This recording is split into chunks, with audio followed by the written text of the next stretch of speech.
Dalton's atomic model had an invisible ball, and that was basically it.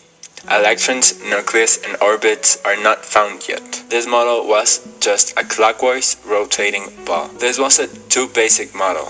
Yet, this model was the start for the graphic representations of an atom, and helped the others to develop. This model helped in physics and chemistry. In Thomson's atomic model, electrons had a definite position and moved in the atom. They still had no definite orbits nor nucleus. This was the first model which included electrons, meaning that the atomic model helped in future models, but it was a too basic model yet.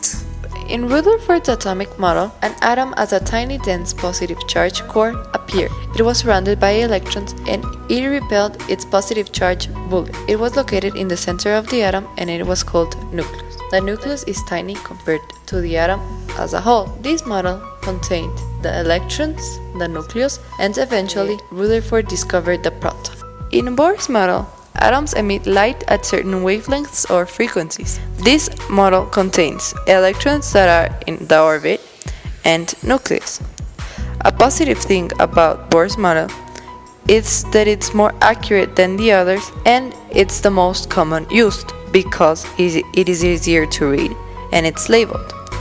A drawback is that it's not that realistic.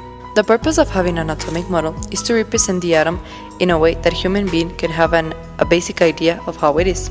Because an atom is really, really small, atomic models help us examine the number of protons, neutrons, and electrons that each element has.